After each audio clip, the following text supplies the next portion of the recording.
What's up everybody, Jill here. Welcome back to Whispering Willow Farm.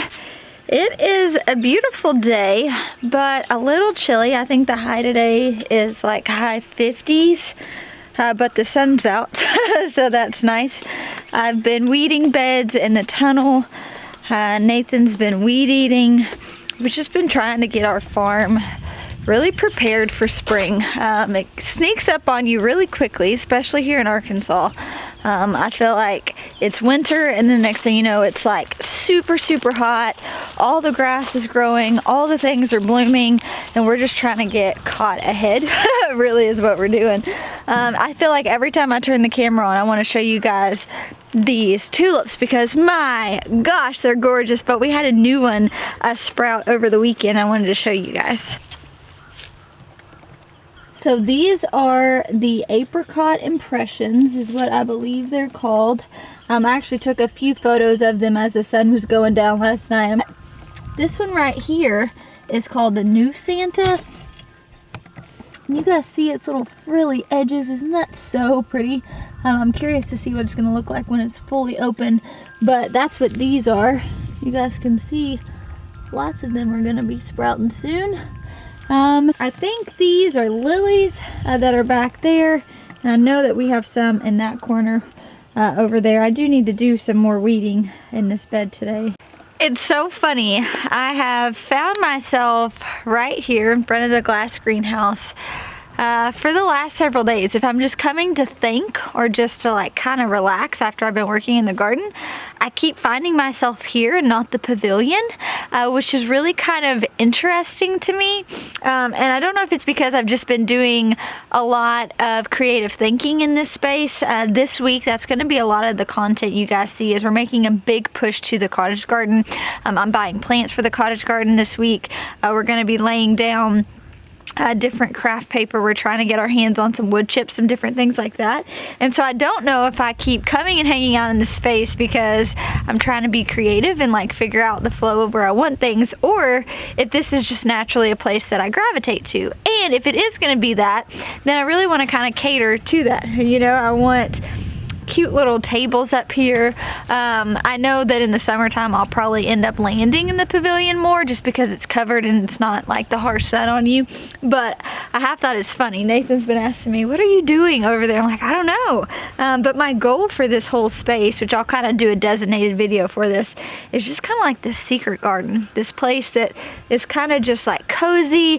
You can come in and just kind of escape from everything else. I know it's going to take probably a couple years to end up like achieving that goal in here, but I am pretty excited for what it has the potential to be.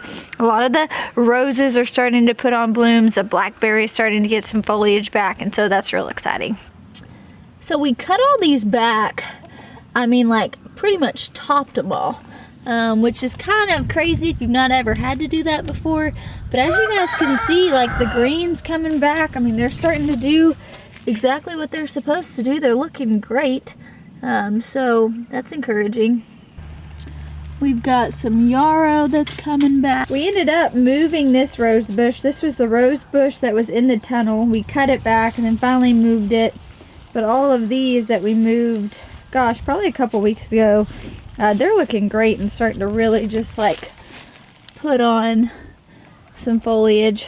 What you doing? Weeding. You're weeding. Is that your goal for the day? Well, every time I walk by here, it drives me nuts, so decided to take care of it. Okay.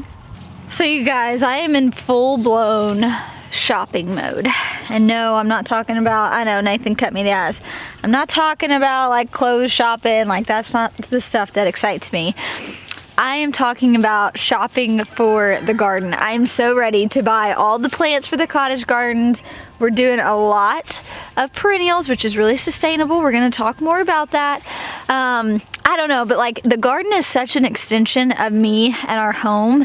And we have people in the summertime over, gosh, babe, like every weekend, I feel like. I mean, we host people. Like that is what makes us tick and makes us thrive. And so the thought of just like having the garden and all these different gardens be an extension of me and our home, I'm excited. And you guys know, like, we have really been shifting towards production, putting systems in place, and I think that's so important. But I also really want to stay true to who I am, and I'm a little quirky. I'm a little whimsical and, you know, different. And so I just want you to come in the garden and it be like, oh yeah, that garden is Jill. That represents her personality so well.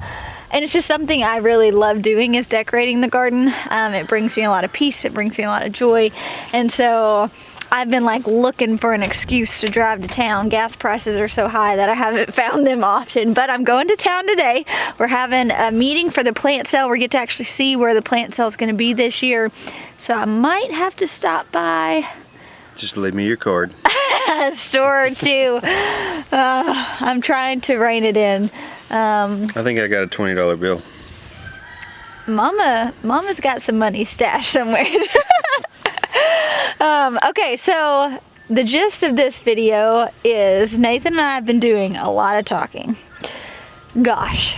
And this is something that we said we weren't gonna do. And here we are thinking about doing what we said we weren't gonna do. So let's talk. I don't know where this is going, so. Let's talk to you guys about it. All right, we're trying to find a less sunny, less windy place to go to talk through this with you guys. I will say this is one of the things that I love about YouTube and having our life live, is that we get a lot of really good advice from people.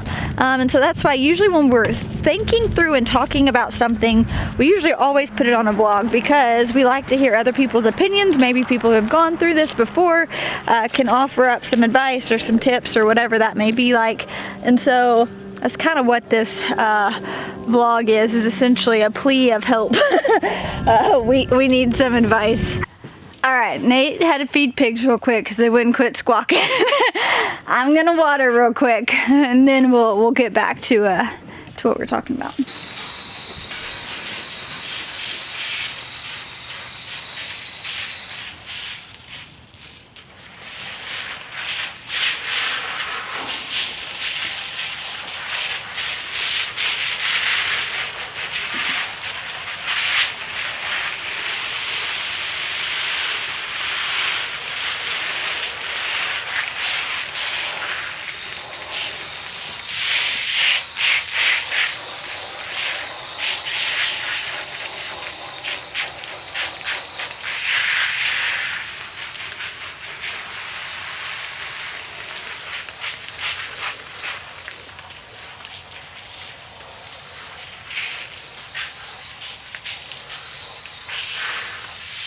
I did want to show you guys the tomatoes that I decapitated.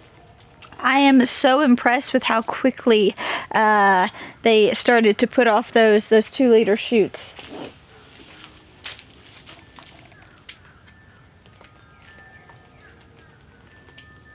So I really wanted to show you guys these. These were all the tomatoes that I topped. You guys can see they're already starting to put those little shoots on. And these things are super, super strong. So this actually, you can see them right there. This is looking great. These are doing so fantastic. So I'm super, super happy with that. So we thought it would set us back some, but I am happy to report that I don't actually think it's going to set us back as much as we thought it was, because these little guys are just like thriving. So tomorrow, the rest of our starts that need to be transplanted out are going to get transplanted out. So we've got lettuce and spinach that's going in the green stock. I'm going to go get some soil today for that. And then we have the rest of our cabbage that's going to go out with our kohlrabi that I planted on Friday. And so that's going to be a big shift of what we're doing tomorrow. And then I'm going to be moving some things around in the greenhouse so we can get ready to start up potting a lot of these, which is a big thing we're going to be doing this week, as well as up potting a lot of these into those 6-packs for the plant cell. All right, everything is good and watered in here. Let's go find Nathan. We finally found a shaded spot. All right. All right, so Nathan's fed the piggies. I've watered everything in the greenhouse. And here we are. So Nathan is spending majority of his day mowing and weed eating, which is quite a chore here. We have, what, 4.3 acres. We live on a ridge, so we joke that we grow more rocks than we do grass. But like the pig area, most of that is rock. A lot of our different paddocks, and they're all kind of sectioned out paddocks, which is really, really great moving forward when we get to bring certain animals onto our farm. Having them already like fenced off and stuff is great. But we're doing a trial right now with a company called Agrigro. So we went and visited them this past weekend. I got to tour their farm and their facility. We're gonna have a video out on that, but you've been working really hard on just establishing pasture. Yes, so it's like you said, we grow more rocks than grass. Yeah. And so just trying to get something established, because there's absolutely zero topsoil. Anytime it rains, all that topsoil is just washed away. And so I've really been focusing on just ryegrass and turnips and radishes, something that's going to aerate that ground, you know, and suck up some of that moisture. Yeah. But we are using some products from Agrigro, like you said in this trial, that out. Yeah. and hoping that it just kind of revitalizes that soil, just brings it back to life. Yeah. And so I can already tell it's doing some good. I can tell for sure. But when we moved here, we got rid of animals. So we got rid of all of our rabbits, completely like ended that operation, which you guys know we're going to bring it back in. But our thought was, well, let's lessen the animal load, and then that will fix the problem, right? Then we'll be able to grow grass. Although we did have several people advise us that was not smart. So like Jess and Maya were like, hey, you probably should keep a couple goats on here. Ben Turn, who was their employee, I had mentioned that, and even other people we had come to our farm were like, hey, you really need like some animals that are gonna help you keep the brush down.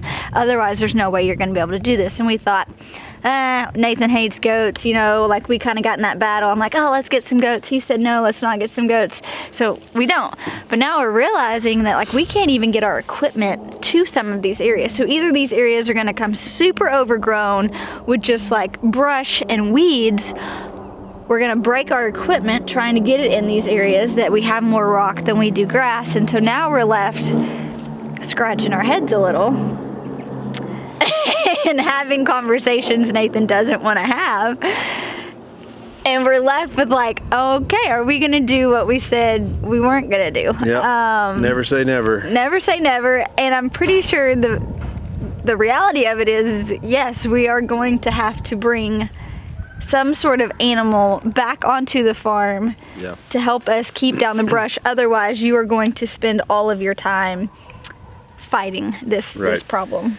And, you know, with our last frost date approaching, you know, the next few weeks or even month, I'm really going to heavily focus on getting some grass established. Right now it's just ryegrass and turnips and radishes, but we are going to put down some native grass seed. I don't know, I've got some ideas, but we're definitely going to have something to keep it down. Otherwise, I'm going to be weed eating 4.3 acres that has hot wire.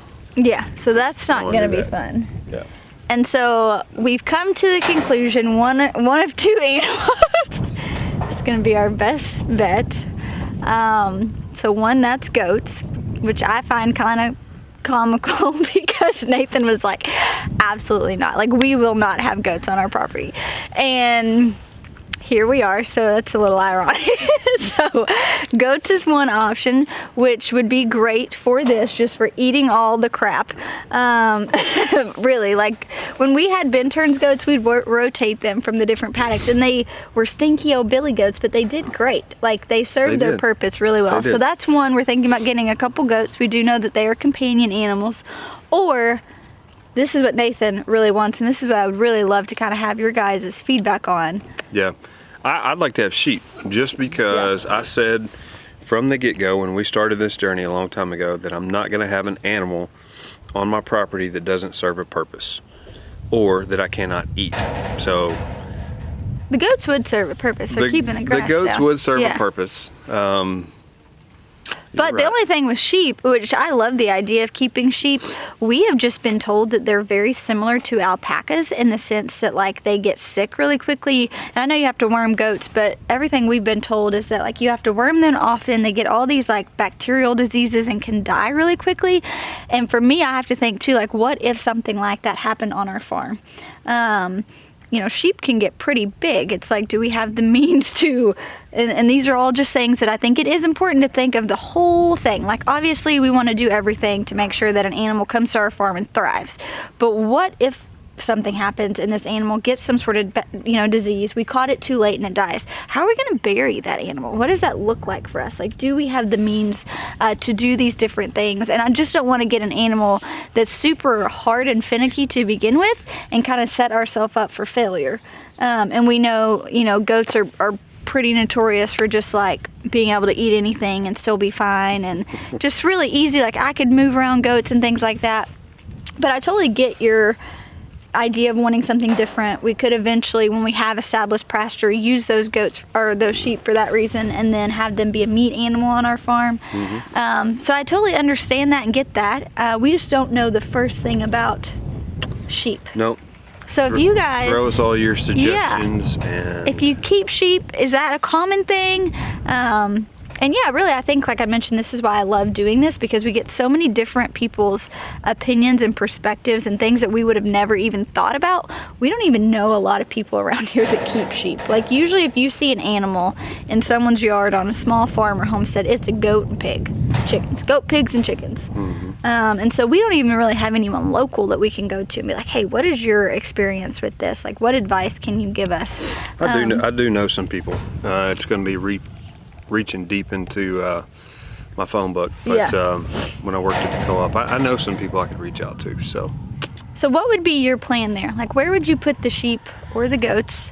Well, it depends on how soon we get them. I mean, I don't have pasture established right now, and so, you know, if we bring on an animal right now, we're going to have to feed it. If we bring on just a couple, we do have the backyard, and then we have where Jessica kept her goats before. The one she was milking, and I mean, that's got really good grass. It does so have as really long good as grass. we just brought on a couple, I think we've got a spot for them until that gets established. And I think that's all we'd want to do with either animal, is start with two, because we know they're companions, and kind of get a feel for this, see how well it's working out, like adding that back in. It is so funny though, you have a farm and then there's all these different moving parts of it, and you have to kind of learn and adapt. So, you know, take our lesson, never say never. Don't be dead set on one thing, which you guys know, I've always been open to goats. I don't really know what you're, like, did you have like issues with goats growing up, or you just don't like goats, or like, what's your thing with goats? That's a story for another day, but I didn't want goats because at one point in time you told me that you would need a goat, and so I wasn't gonna have something. And I wouldn't. Let that be known. I would not eat a goat. It's the most eaten animal. That's why on the we're planet, bringing. That's why we're bringing rabbits back to the farm. I could eat a rabbit over a goat. You can eat a cute bunny over a goat. Yeah. Okay. Well, so that's the main reason. I mean, I'm not opposed to goats because I see their value. But if for some reason, you know, we end up getting too many goats, like I would want to harvest it and put it in the freezer, you know? I see. And so I know you'll eat lamb, so that's why we're thinking sheep. So. Yeah. It'll be dual purpose, but I do think it's good to just kind of keep an open mind if you're, you know, having, you know, maybe you're just venturing into homesteading or farming. Just know that, like, you can have one idea and one set plan, and it's going to alter. Like, that's farming, right? Like, it's just like a running joke. Like, don't ever say you're not going to do something and that you only do it this way, because you're having to learn and adapt. And we have got a lot of pasture here that, you know, I think that we probably should have been more open-minded, that we would have needed an animal like this. Oh, I'm definitely guilty. I'm so guilty that I got rid of the gates to our backyard because I was like, well, we're never going to keep anything in our backyard, and so I got rid of the gates, and now we're going to have to go buy gates. Yeah, that was a whole thing too. Hi, this is Nathan, and he will literally give my house away. And I was like, Nathan, why on earth did you like give every single gate away on our property? I did not give away every single one. Most of them, but of we them. had friends that were needing, and we So if you're the friend and you don't need it anymore, will you give it back to us so we can have a backyard? We're not Indian givers. We're not Indian givers, but yeah, so I definitely think the first place we'd put them, which it is already still fenced in, is up here where we want the orchard, where we want the rabbits. That would probably be the first place. Rotating them in the backyard I think would be extremely beneficial because that's less you have to mow. Yeah, look at all the purple flowers. Yeah, I mean, we've got purple flowers everywhere. They're like a major weed. The kids think they're awesome. So that's where we are. We're currently not in the market, like we're not gonna go buy this week, but we are officially starting to look. That's why we wanted your guys' feedback on if you've raised sheep, what that's like, if it's an easy animal to bring to a homestead when you're not used to animals like that. Yep. And anybody local, if you've got some for sale. Yeah, you know. Anybody local, or if you know someone local, please send them our way. These are things that we're just thinking through. As you guys know, the big outdoor kitchen was a huge project we were about to start working on. We've had people come out and bid us for that. Lord have mercy. This like fun little outdoor project, this vision and dream is pricey. Like just materials, you guys, are outrageous. And so I want to do the sustainable thing. I want to do the thing that's going to benefit our farm the best. And I think moving forward on just an outdoor space isn't what we need to focus on right now. And so we are about to move forward building Nathan's shed. So we are going to put that project above the outdoor kitchen, do that. We need to fix a lot of our irrigation and run some more frost-free hydrants. All that busted over the winter, so that's something that's going to take priority over the outdoor kitchen. And then investing in some of these animals. I've never bought a goat before. I've never bought a sheep. I have no idea what's a normal price. You know what I mean? Like that's a realm we've never entered into. And so these things are kind of taking top priority. I know a lot of you have been asking, where are you at with the outdoor kitchen? It's still in the works. It's still in the works. It's back there. It's pretty. It's going to be really beautiful one day. But I think right now it wouldn't be the sustainable thing to move forward on this when we have other pressing things that could benefit our farm greater than another outdoor space. Do you agree? It will happen. Yeah, it will happen. Oh yeah, no, it'll happen. That's why I just think it's good to evaluate your needs and know that your needs are going to change. Like, we didn't really realize that we would need an animal to help control the weeds and the brush until here we are spring, and we're like, okay, this is something we know we cannot keep up with on our own. Nathan does all the mowing and weed eating. That's not a chore that I take on and know that like that's too much for you. Like, what do? How do we fix that problem in a sustainable way? And so yep. That's where we are. I feel good about the steps that we're like taking and doing. We're just prioritizing. We're prioritizing. So the outdoor kitchen went from number 1 to about number 3 or 4. So yeah, which I think I knew it probably shouldn't have been top priority. It was just something I got super excited about, and so I wanted to make it top priority. And then we started having people come and quote us, and we were like, oh, okay. Just dirt work and how many loads of shell and that was thousands of dollars. Yep. And so yeah, we want to spend those thousands of dollars on other things. Yeah. So. And I know you're excited about the shed too. I feel good about that. Yeah. We've got the rabbits. We're gonna get back into the rabbits. That'll be a really, really good investment of our money for what we'll get in the long run. Yep. So we're gonna get that orchard ready. So we're gonna get the orchard ready. So I feel good about it. Yeah, Nathan feels good about it. And I think it's important too, like, I don't know, I really do enjoy sharing our lives with you guys because we get to tell you what we're dreaming, and we don't ever stop dreaming and believing for things. But I do think it's also good to know that like we can do videos like this where it's like, hey, this is something that like I wanted so much. I had great vision for it. I still do, but it's just not in the season of right now, and it will be in the season of down the road. And I think that that's important because sometimes it's really easy to see what other people are doing and you want that, right? And there's nothing wrong with wanting it and having a vision of your own or a dream of your own, but sometimes it just doesn't make sense for where you are. And if that's like financially, it's going to put you in debt. We don't think that that makes sense. And also just really evaluating. And when we started talking through the budget and the price that it was going to cost us for the outdoor kitchen, we really had to ask ourselves, is this the best use of our dollars? Or could we do this and this and this, which is gonna add all this other value to our property versus a space that's just gonna bring me joy, which I think that's great. But you know, the shed would add value and give us like space to clean out our garage, and you know, the rabbits, that's a protein source on our farm, and there's all these other things that you just gotta shift with it and know that it's okay. Mama wants a home gym, so basically everything in the garage is going to the shed so we can do our home gym. So. Yeah. Priorities. Priorities. You live out in the boonies, you can't drive 30 minutes to a gym. You gotta create your own. Well, you guys, let us know, give us some tips and advice. If you got any goats or sheep, hit us up. But thank you guys so much for hanging out with us today. I'm about to head to the meeting for the plant sale.